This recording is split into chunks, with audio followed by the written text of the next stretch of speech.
have this slightly mislabeled. It says fired from the radio station, which is actually not quite the case in this episode of Shepard leaving a job at a radio station. And I have a probable date of August the 4th of 1975. Sound quality is not the hottest, but, this is the AM era, and we take what we can get. And, later on, when I cut out 6 minutes of commercials before your ears, I will tell you which ones you're missing, because we're going to lose a chunk of them in order to finish on time. So, we present now from August the 4th, maybe, hopefully, 1970, what did I say? I put the tape in the machine to forget everything. August 4th, 1975, here is a more or less complete episode of Gene Shepard.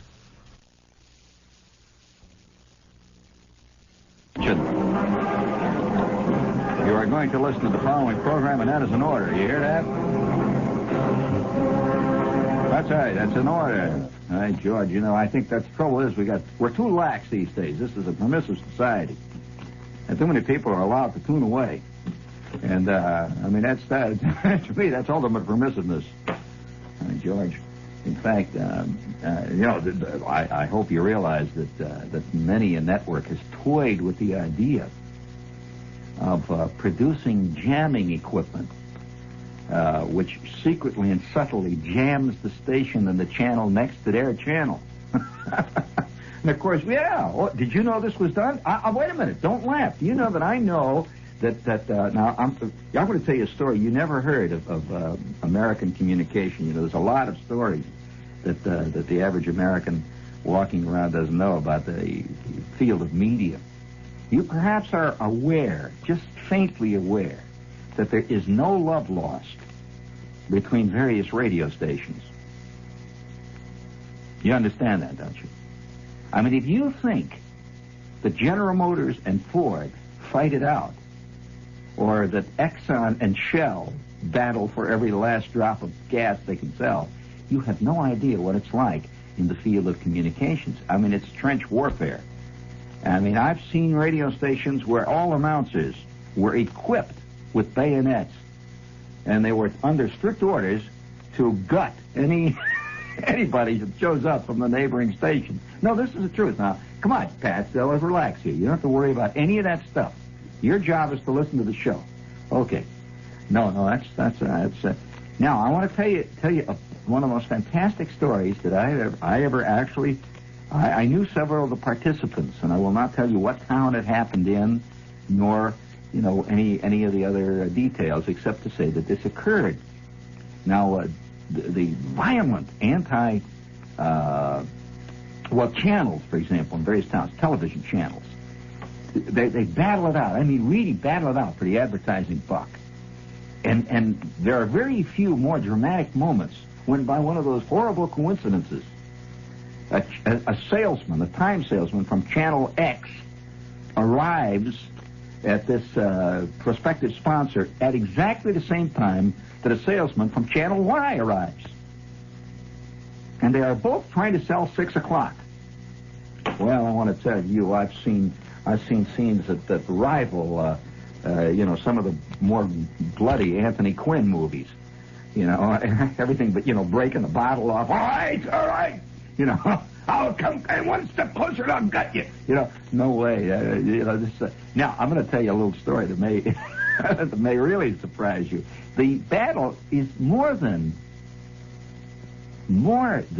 personal. It becomes electronic in some of the more subtle infighting that I have seen. I will describe to you a town, not in the East, so it's okay. Don't say, I know who he's talking about. You do not know who I'm talking about. This is a town out in the Midwest. And by the way, not a town that I worked in. So if you think, I know where it is. No, you don't know where it is. I will give you this clue. It is in the upper Midwest. By the way, most people in New York believe the Midwest starts roughly around Harrisburg. You, of course, realize that for example, Pierre, South Dakota, or say, a place like, the Badlands, they consider themselves living in the Midwest. Did you know that? Are you aware that's the true Midwest? The true Midwest is, say, Duluth. It is not Pittsburgh. In fact, to a Midwesterner, the Midwest ends and begins, really. The beginning of the Midwest is roughly Chicago. Anything east of Chicago is the East, which means Cleveland is the East. I've heard Cleveland discussed as a typical Midwestern city by, yes, in fact, are you curious where? Recently on NBC News. I've heard, for example, Cincinnati discussed as a Midwestern town. Nothing could be further from the truth. But as you hit the real Midwest, which is the beginning of the prairies, roughly St. Louis on, out to probably roughly the Rockies, that's the Midwest, the great barrel of the Midwest. Well, anyway, in a town in the upper Midwest, there were, for many years, there were several newspapers in town. Okay? Now, everything was happy in that town because all the newspapers were owned by one guy. We'll, for argument's sake, call him C.G. Bullard, known among his closer acquaintances as Fang Bullard. Now C.G. Bullard, he was known for one thing. He pulled his own teeth, and he was very proud of it. Where others had to go to the dentist, he himself personally, sitting at his desk, would just pull a molar right out when it was giving him trouble. And there's a man of guts and vision. And his family was part of a pioneer family, which was proud of the fact that in one season alone, they personally executed over 45 sheep herders that tried to get into that same county to use the same grass that they were using. It was that kind of a family. Mean. Okay. Now, Mr. Bullard, and such is not his name, friends. Mr. Bullard, I repeat, let's say to take us off the hook, if there are any, by any chance, any Fang Bullards who own radio stations in the Midwest, which would not surprise me one damn bit. I've worked for several. But nevertheless, Fang, yes, I'll tell you about the guy I work for. You want to hear about some of the most fantastic people in the world are in the field of media. I once worked for a guy that owned a television and a radio station, and he was very, very conscious of the fact. In fact, he was very self-conscious of the fact that he was roughly, and I'm not exaggerating, he was roughly 4 feet 9 inches tall. He's a little tiny guy. All right, so, you know, some guys are 7 feet 9, other guys are 4 feet 9. He was 4 feet 9, but he was very conscious of this. So this bothered him very much, very much. And obviously, from the time he was a kid, you know, he felt like he was one of the outsiders. You know, everybody's down there playing volleyball. And, of course, here he was running around among the ankles trying to play volleyball. And even kids who were called Shorty used to lean on top of him. See, so he was very conscious of this. So like many people who are conscious of a physical defect, he was unbelievably maniacal in overcoming it. Oh, yes. Listen, all of history, they claim, could have been changed. Wouldn't have been what we have now, today. Can you imagine what history would have been like had Napoleon been 5 feet 10? He'd have been a nice, happy, fat Corsican farmer.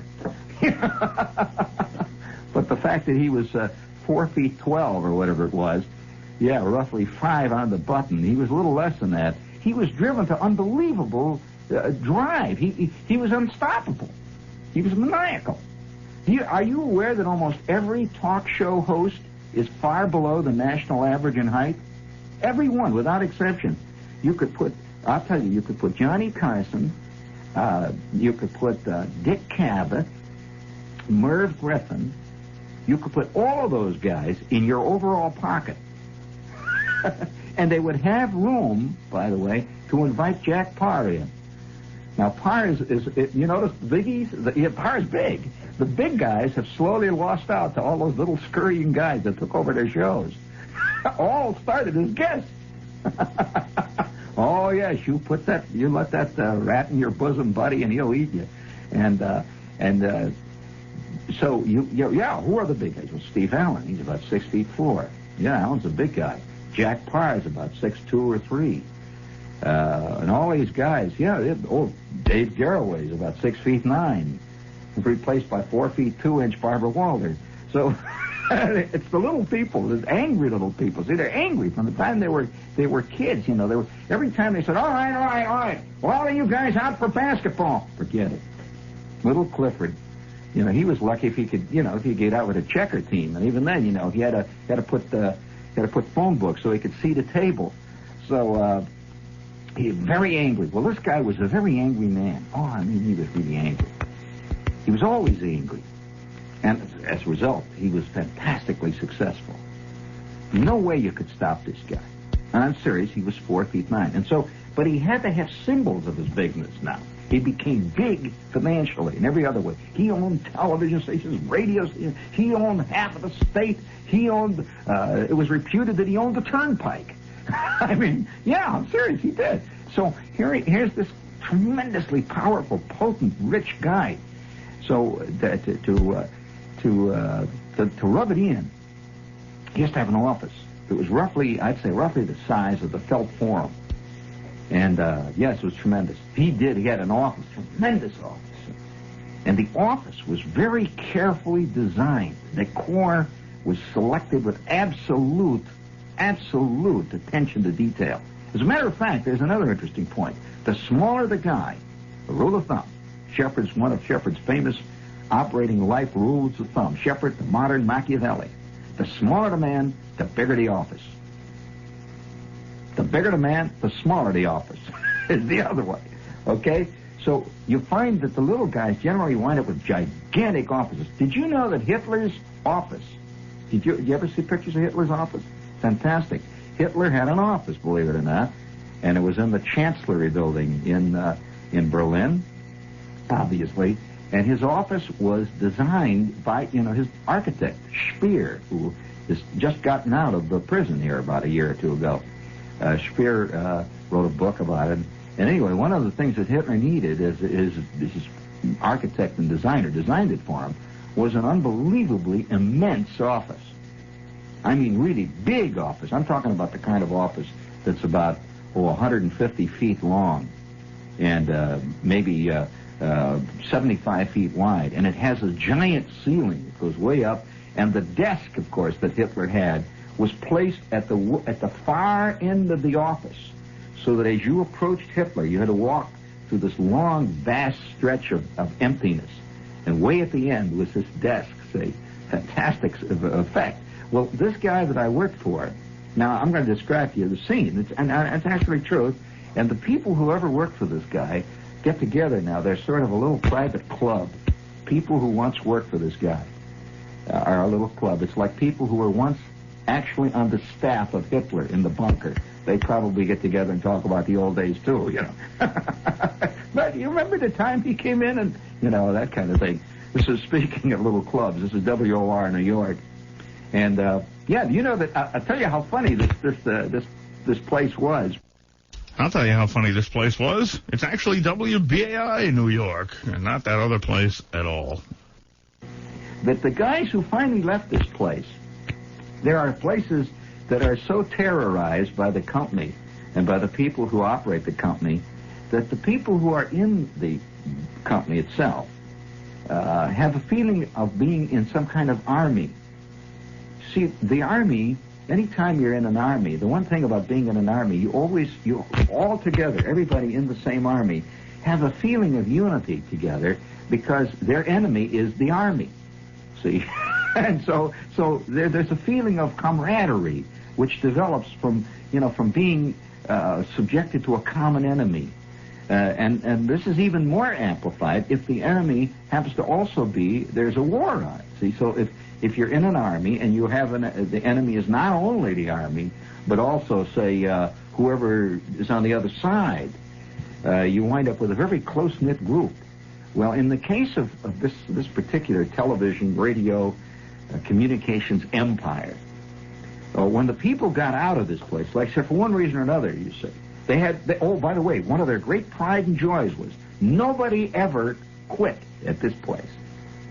They wouldn't allow you to quit. As a matter of fact, how they prevented you from quitting, see, was they had spies on the staff There were all kinds of underground spies, see. So that if you're sitting down in the, let's say in the lounge in a television station, see, and you said to your best buddy, say, Herman, and you said to Herman, "Say, Hermie, oh, wow, am I excited today. I just got a call, see, from KLUCK. I just got a call from Cluck. And boy, they really dug that audition disc. And I sent him a kid. He said, fantastic. It looked like it's going to go through. And you settle back, on your duff, waiting because your show is going to go on in an hour, and you're just cooling it a little bit. And Hermie says, gee, I wonder if the coffee machine's still running. And he gets up and goes out of the room. Well, he's not out of the room 8.5 seconds when all of a sudden the phone rings in the lounge. You pick it up, and you hear this voice say, would you please come to Mr. Bullard's office immediately? He wants to talk to you. Oh, no. And 5 minutes later, you're up there, and he says, get out! You're fired! You say, I'm fired. What for? You're fired. You've been doing a rotten job. Down the chute you go. And their slate is clean. Nobody ever quits. And they're proud of it, see. Well, you're listening to the guy who broke all tradition in that company. I'm telling you, you're listening to an actual legend. And one day you're going to hear this when you're writing your book on media, Dave, that I am famous at this place. I started at the 7th floor. The day I decided to leave that place, see, I kept it to myself because I knew there were spies everywhere. I mean, see, so I didn't say anything. And the day that I decided I was going to leave, I went from the 7th floor all the way down to the ground floor. And I each vice president, I walked into his office unannounced, grabbed him by the bow tie, snapped it as hard as I could against his Adam's apple, and told him exactly what he could do with next week's schedule. Went from the top to the bottom, and by the time I got down to the bottom, the police were already on their way. Because the police were, of course, in the pay of Mr. Bullard. And, and the report was out that one of them is quitting. See, it's like the report gets out at Stalag 12 that one of the prisoners is burrowing under. So, and nevertheless, I rushed out, and that minute I was a hero. It was fantastic. And so, to show you, though, how retrospective it is. Oh, yes, vengeance can be retrospective, friends. You do not ever escape justice in the end, ever. I will tell you how vengeance caught up with me ultimately in the end, and I will do that immediately following these commercials. Did you get that? Q, C-U-E, Q. Which are...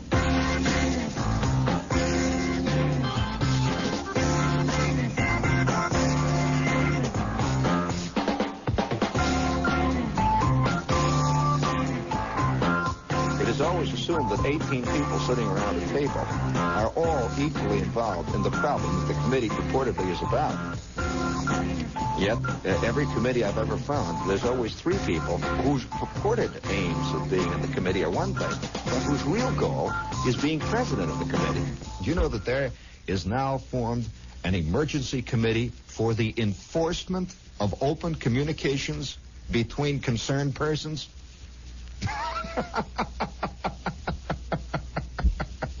Now, I'm wondering how they plan to enforce communication between concerned persons.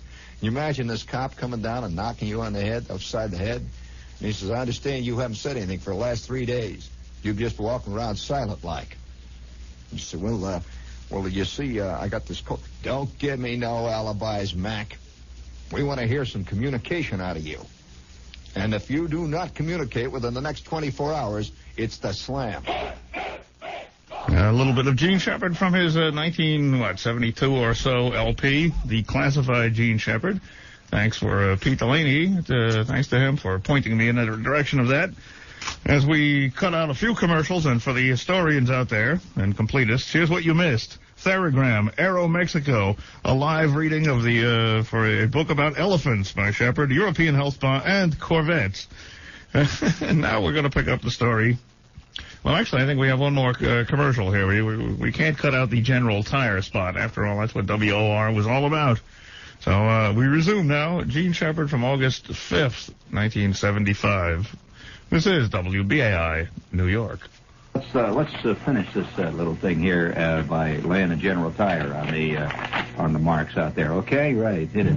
And keep the mic open, baby, because I love to sing this. After all, this is Mr. Bullard's song.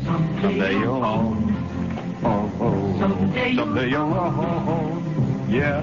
Sooner or later you'll own General's Razzmatazz. Yeah. For 60 years, General Tire has been one of the leading tire manufacturers in the country, but they mean more than tires. For example, their one-stop car care center is staffed by experts who know how to take care of your old car, whether it's wheel alignment, wheel balance, lube or oil change, mufflers, shock absorbers, braquets, or batteries. You'll get fast, dependable, up-to-date service using all these name-brand parts. They're all parts that are in your car, believe it or not, buddy. So sooner or later, you'll own General's. I'll say it again. Sooner or later, you'll own General's. Okay. Well, anyway,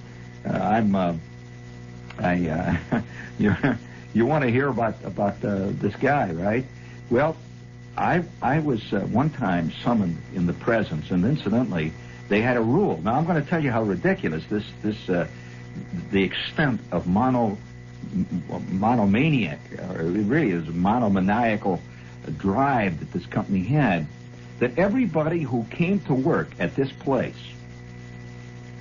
and I'll add this as a postscript before I tell you this little fact, that everybody who got out of this company alive with their sanity, which meant not many, that many of them who got out, and still could count up to 10 consecutively, without their eyes glazing over and falling into a catatonic heap.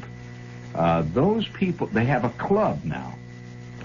I go to this club, see, and yeah, they actually do. They have a club of people who got out of there. It's like guys that got out of Stalag 12. They have a yearly meeting. And people have a yearly meeting. They hold it in this hotel in New York. We all gather and tell horror stories of the place we once worked at. And I'm legendary. See, I'm like the guy that escaped from the camp. And whenever I come to, there's a big roar of applause. And the one guy that really busted out, all the others were fired, in the old conventional ways, like clubbed. They would club them. When men were fired at that station, they didn't just fire them, they would be clubbed with rubber truncheons. And, often stripped and their head shaved and driven out to the street. But, it was terrible. But, I'm not kidding. This is an unbelievable place. As a matter of fact, I'll tell you how mad this place is, that a guy recently wrote a book, last year, as a matter of fact, wrote a book about the history of that particular giant communications behemoth. They wrote a book, and this book came out. And when it appeared, it was, it was a big book. It was published by one of the major publishers, and it was, of course, promoted by the big television station, radio station. And when it came out, one of the reviewers who reviewed this book in this town says, how could they write this book? A whole book about the history of this station. They had minute people that worked on it in 2 weeks, and they talk about how they were here briefly and all that. It says, how could you write a book about this station and never even mention that Shepard was there for a year and a half? See, well, it's George Orwell. You rewrite history. See, I had escaped, and I did it spectacularly. So I simply am now an unperson. I never worked there. I've been written out of all the history of the station. It's a fact. I've been written out of the history. So nevertheless, in spite of the fact my show, by the way, they had the highest rating, and you know how they get around that?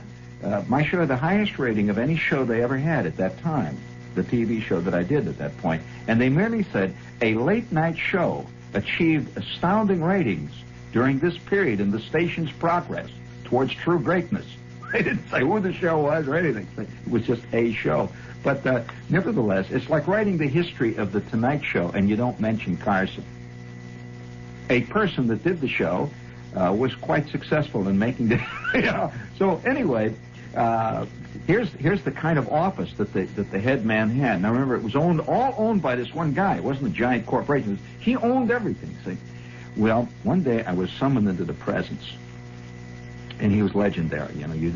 You never saw him. He had his own elevator, by the way. That's true. There are many big outfits have their own special elevator. You had to have the code. And this elevator only went to his office, his suite. And so, anyway, I was summoned to the office. And I approached, with great trepidation. I'm sitting down in the lounge talking to the guys, I said, gee, what's this about? See? And somebody says, well, if you were going to be fired, you would not be allowed to speak to him.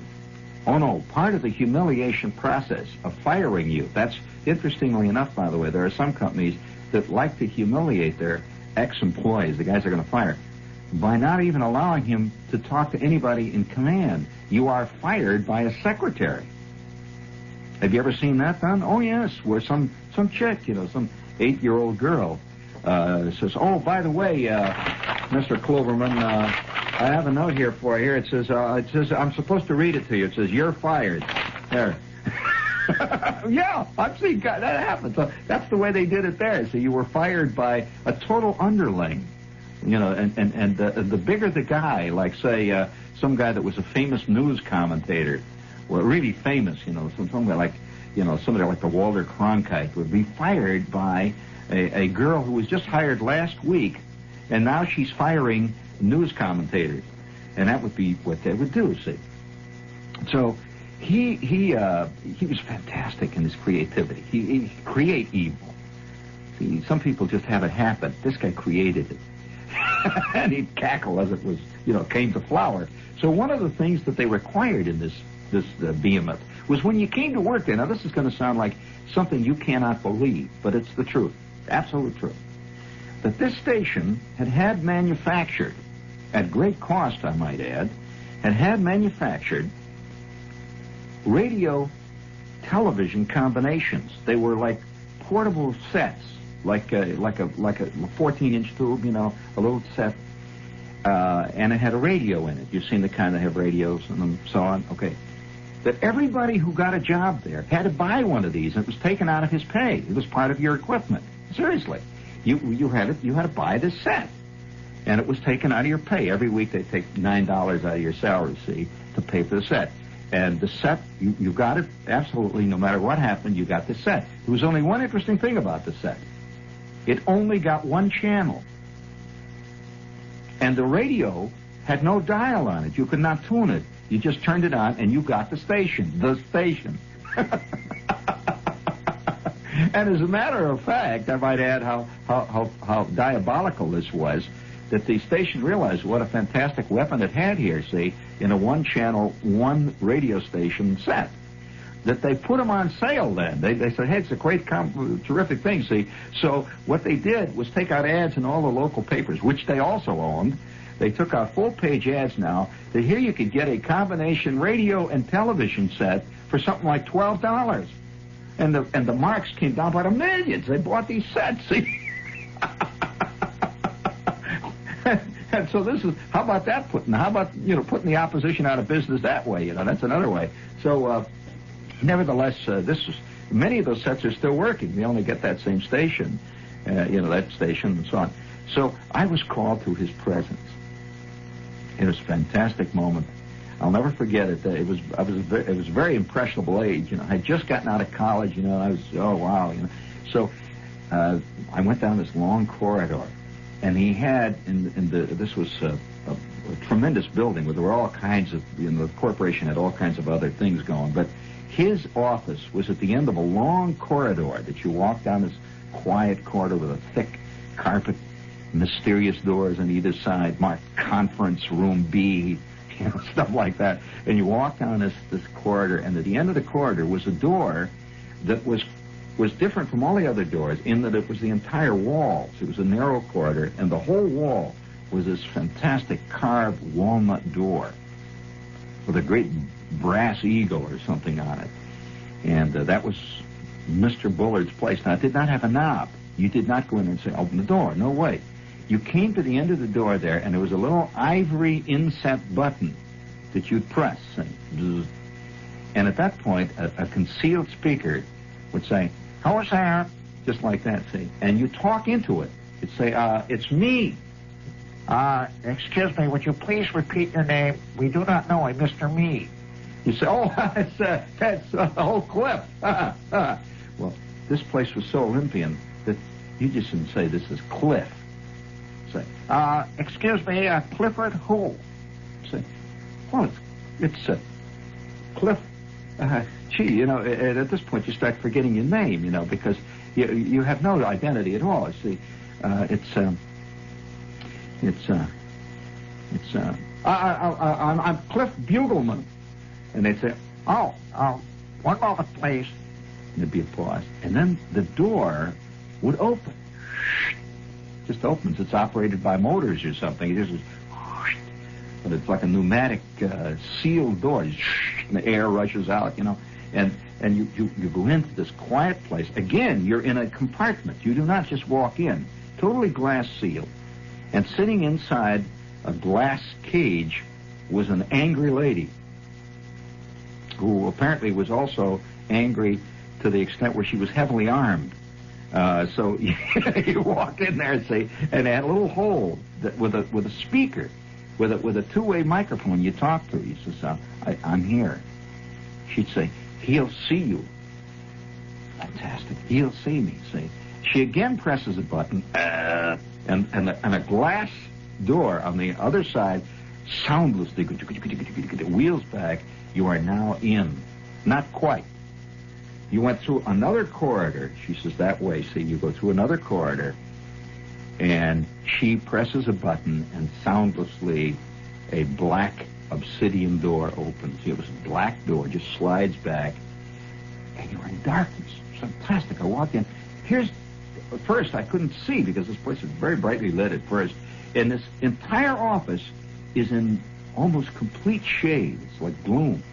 Now remember, this man is roughly 4 feet 10.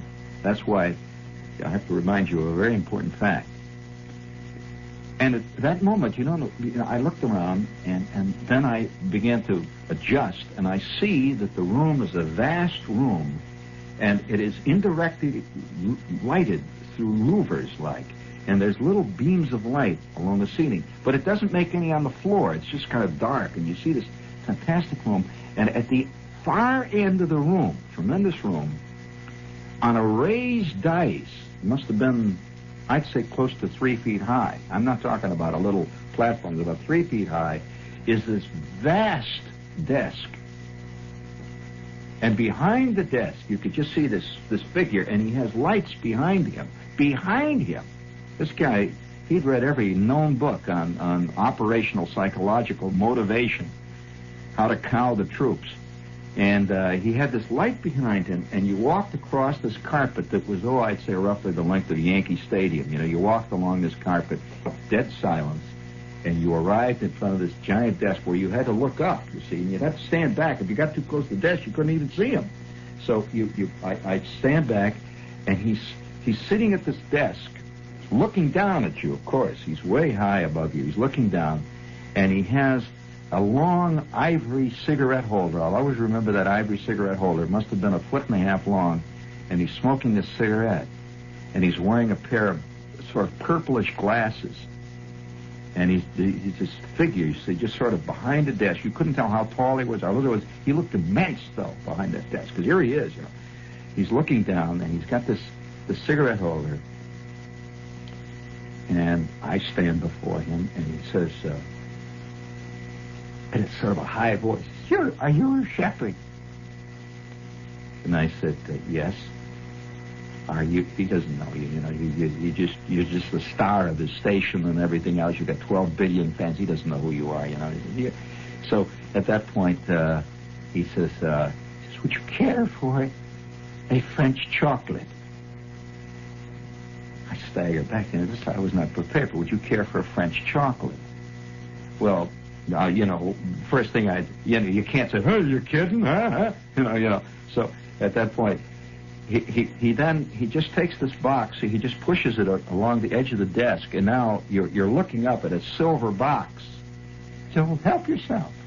And, you know, I reach up and I take the silver box, and here's a box of very unbelievably elegant French chocolates, the kind, you know, that are maybe $30 a pound, you know, that kind that come in little lace holders, and they're all filled with cognac, and the Napoleonic brandy and all that sort of thing. So you don't just reach in, and start stuffing them in your pocket. So at that point, I take a piece of this candy, just one piece, and he knows them very intimately, obviously. He's looking down, see, and he sees this, and he says, marzipan.